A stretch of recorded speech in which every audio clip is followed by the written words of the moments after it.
I'll keep it real with ya. Real hot girl shit. It ain't always about what you like, sometimes it's about what's right. Nova, say hi, Mom. Say hi, Mom. Say hi, pretty mama. Say hi. Nova. Hi guys, welcome back to my YouTube channel, and welcome to my YouTube channel for you if you're new. I haven't been on here in about 5 months. The last time you guys see me, I was like 9 months pregnant, getting ready to go into labor to have my Vbac or my Tolac. And yeah, I couldn't even get back on here to update y'all because I ended up going into labor. And yeah, then I had my baby, and y'all know, like, for the mothers, y'all know how it is after you have your baby. You just like trying to get back to normal. And I think I'm finally able to get back in front of the camera and, you know, get back to my YouTube. So yeah, the last video I was supposed to make for you guys was me telling y'all about my hypnobirthing. You hyper mama. You hyper mama. The last video was supposed to be me telling you guys about my hypnobirthing, but she came so quick, guys, that I couldn't. So I'm here today, guys, and today's video is basically going to be like a story time of how I gave birth, and maybe like I might throw in some like tricks and some tips and stuff about like what I think helps me and what you guys can try to do. So with that being said, I don't want to waste like too much time. Let's just get right into the video. This is my baby. Her name is Nova. Oh, I love her so much. Okay, sorry. This is my baby. Her name is Nova, and she is 5 months old. I had her March 11th, and I was supposed to have her on March 14th. But yeah, she came when she wanted to come.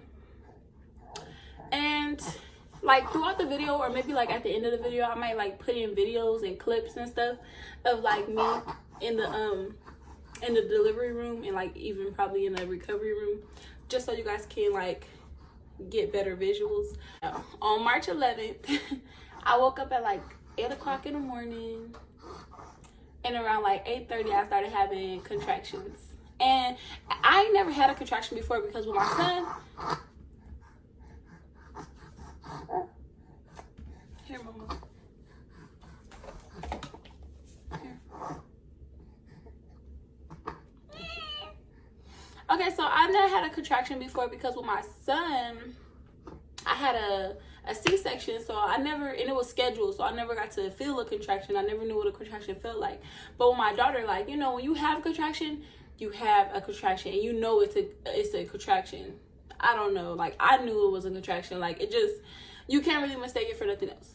So yeah, I started having contractions like 8:30 in the morning. When I look at the time, I got on the phone with my best friend for a little bit. We was talking, and I was just like, you know, have my contractions, and they were consistent, and they were like, yeah, they hurt really bad the whole time. Like, it didn't, usually contractions are supposed to progress, and the pain's supposed to get like worse as time goes on, but mine started like really bad right off the rip. Like, when I woke up, when they first hit me, they was going, and it was consistent. But I didn't think nothing of it. And on top of me not thinking nothing of it, I also, in my birthing plan, I wanted to labor at home for as long as possible. So I wasn't even worried about it. I was still going to go through my laboring, most of it at home. That was the plan. So I was laboring. I was on the phone with my best friend. And then it got to a point where, like, I had to call my husband and tell him to come home because he was at work. And I just knew, like, you know, you need to come home because I'm, you know. So the house, I still had some more stuff I wanted to clean. I still had to get my son's bag ready to go spend the night with my cousins. So yeah, so I got up. After a while, I ended up getting up, and in between my contractions, even though my contractions were about at this point they were like a minute and a half apart, So I got up, and every time like I had a break in between contractions, I would be like cleaning up, vacuuming, and just trying to get my baby together so I could drop him off, and packing his bag and all type of stuff. And I would have a contraction, I would sit down, and yeah.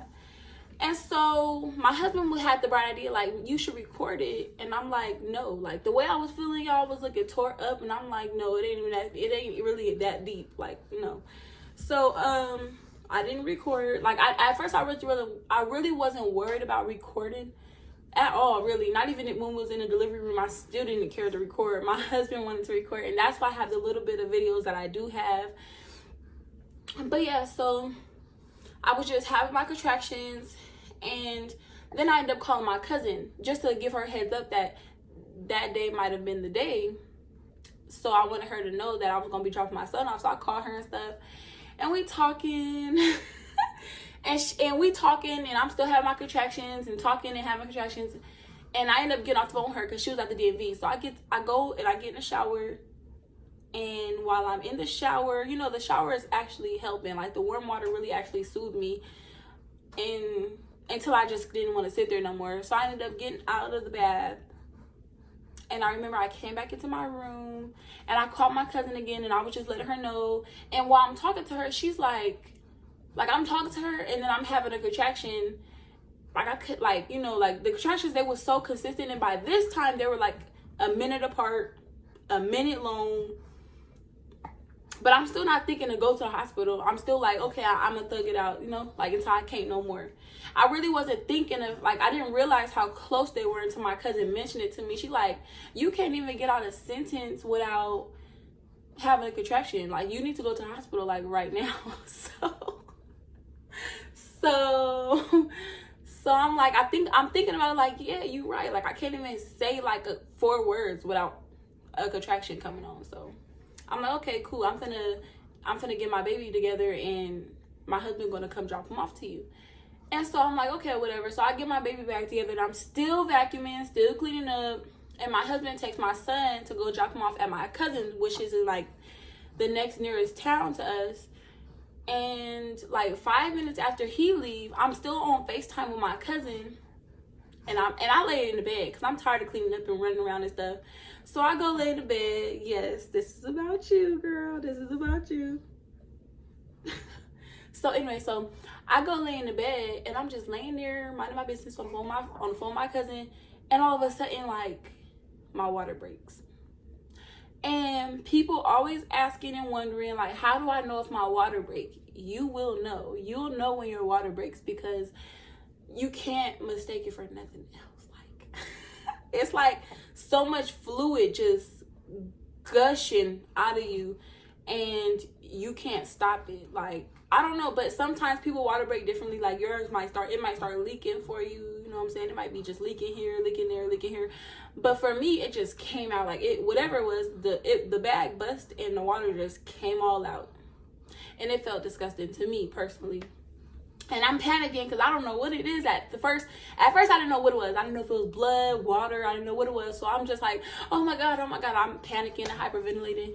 And I'm telling my cousin, she's like, what's wrong? And I'm telling her, like, girl, like, something is coming out of me, and I don't know if it's blood. She like, girl, your water just broke.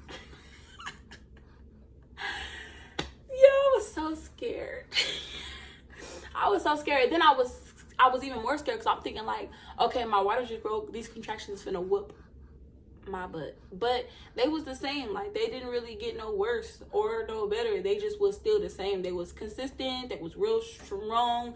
I think that's the rule about the contractions. Like, if they're a minute apart and they last a minute long for like a certain amount of time, then you should go to the hospital. That's when you know to go to the hospital. But I didn't even think about none of that, because my contractions, like, I don't know.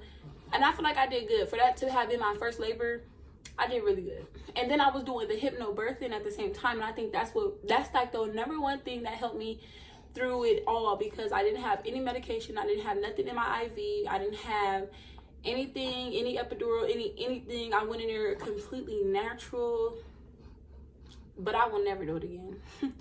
Me personally, next time I have a baby, yeah, go ahead and numb me up, because I'm never doing it again. But anyways, but yeah, so yeah, no, But yeah, I didn't have any medications, so I think I did really good. And the thing that helped me the most, I feel like, is the hypnobirthing. And if you guys want to know more about the hypnobirthing, you know, just leave me a comment or something down below, and I'll make a video about that too. It was really helpful. Sorry, y'all, I see something flying. But yes, my water breaks. I call my husband, and I'm telling him, like, you need to come back now. My water just broke, and my cousin will come pick up our son or whatever. He come get me. He rushing me. So now we kind of like arguing through the contractions and stuff. I'm irritated. Well, he wasn't really arguing with me. It was really more like me arguing with him, or like me yelling at him. I don't know. Something like that. But yeah, so I changed my clothes, you know, get ready, put the pad on, get ready and everything. I get in the car, and then he started turning corners on 2 wheels again to get me to the hospital. And I'm irritated because, like, when you have a contraction, like, I don't know about nobody else, but for me, when I was having a contraction, it's like, bro, like, you hitting potholes and all type of stuff. Calm down, slow down, give me a second, because that was really irritating me. And I'm telling him, like, calm. He thinking it's like in the movies, like, you're supposed to, like, no, you don't do that. But anyway, so we get to the hospital, and he go get me a wheelchair. And so I get in the wheelchair, and I'm still going through my contractions and stuff. And it really wasn't that bad until they didn't get that bad until I got in the hospital. And so when I get in the wheelchair, he rolling me in through the emergency room. And I'm having contractions, and he's still like rolling me, like with no regard to knowing that I'm going through contractions. So I'm still getting mad at him, yelling at him, like, you need to slow down and give me a second. When I have a contraction, you need to stop. And so I'm you know, it was so much.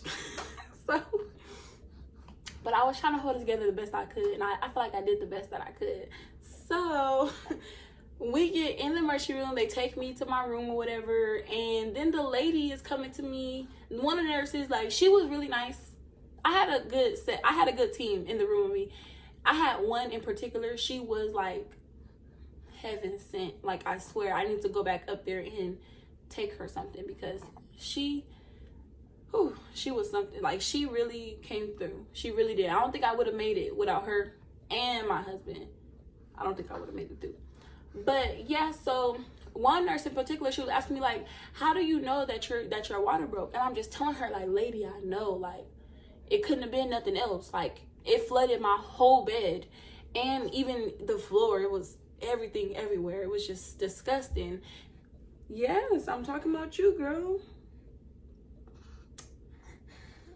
Well, I'm not here. And so she checked my pad, because I ended up putting the pad on. She checked it, and then she seen like it was kind of green, you know. So she knew that my baby had boo-booed inside of me. So she like, yeah, your water did break or whatever. Your baby pooped inside of you. And so I'm just like, oh my God, now I'm worried about that. And so I'm still having my contractions, and this is the thing that really like blew me. So I live on a military post, and we have like the way our hospital and everything is set up. It's like a lot. I can't really go into too deep into it, how it's set up, but you don't really get a doctor assigned to you. Like, they will try to give you the same doctor, or even / OBGYN. They'll try to give you the same one just so that like you could be comfortable. But that's just really not how it works. So like, you could go in, and every appointment through your pregnancy, you could have a different OBGYN. They kind of recycle them in a way. It's so weird. But anyways, I was working with the only midwife that we have on post, you know. And so I really loved her, and she was really helping me through everything. And so I was working with her, and I only worked with her through my whole pregnancy. Like, I made sure that I only like worked with her. But in March, I had my baby was due March 14th, and they give certain OBGYNs, like, they assign them certain days or certain weeks that they will be doing the delivery. So like if you go into labor this week, you'll have this doctor. Even though your OBGYN was somebody else, this doctor is the doctor that's delivering babies for this week. So if you go into labor this week, then that's going to be the person who delivers your baby. And I really didn't like that, right? So me and my midwife, we was talking and she told me that she wouldn't be assigned to do deliveries until the 18th of March, even though my due date was on the 14th. So I was trying to like take it super easy so that way I could like make it to the 18th. Even like if I would have made it to the 17th at 12 a.m. midnight when it hit the 18th, she would have been the one to deliver me. So I was trying to like take it easy until then, but she had other plans. So I had to go in on the 11th, and the lady that ended up delivering my baby, you know, like we didn't really see eye to eye the whole time. We didn't see eye to eye the whole time. And that's like the only thing I wish I could have changed was the person who delivered the baby. But anyways, you know, I really wanted to have my labor and delivery like with the least amount of interventions. So, and me and my midwife, these are things that we spoke about. But the lady who delivered my baby, she really didn't, I didn't really deal with her at all. And I didn't really speak with her about these things. And so she was like trying to like check how dilated I was. And I really didn't want them to be touching me because my labor was progressing so great, and I just didn't want them to like, you know, mess with my body and my energy and throw me off, and then my body shut down and stop dilating. I didn't want none of that weird stuff. Baby, are you sleepy, mama? She was trying to check me, and I really didn't want her to be checking me and stuff. And so she made like a whole big deal about that, throwing me off and, you know, messing up all my good energy and stuff. And so I'm just like, oh my gosh, like you're like, I didn't tell her she was so annoying. I would have, but I was really trying to be nice, you know, and then I'm trying to bring my beautiful baby into this world. I don't want to be bringing her into no bad energy. You know, I'm just trying to like be like as positive as possible. Like I'm having contractions. I have no medication. And then like I told y'all earlier, when I got in the hospital, they got a little bit stronger to a point where like, when the contractions hit, you just like shut up, everybody shut up, give me a second, be quiet, don't say nothing, wait. Okay, what was you saying? Yeah, that's how they felt. And so she was irritating me, and I'm just like, lady, you're not touching me. And my nurse, the nurse that I said I love so much, she was like, you know, explaining to me like, it's okay, it won't mess, like it shouldn't bother you or whatever, just let her do it so she could just check if you're progressing the way that you're supposed to be. So, you know, I ended up letting her do it. And when she checked me, no, I ended up letting the nurse do it, the nurse that I love so much. We're just gonna call her the nurse that I love so much. So I ended up letting her do it. And she checked me, and when she checked me, I was 6 centimeters dilated, 6, 7. I was 6 when they first checked me. I was 6 centimeters dilated. And then she called the doctor, and the doctor came up, and she was like, can I check you again? And I'm like, okay, sure, whatever.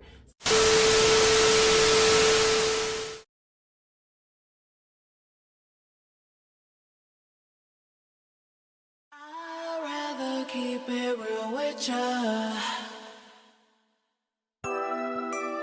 Real hot girl shit. It ain't always about what you like, sometimes it's about what's right.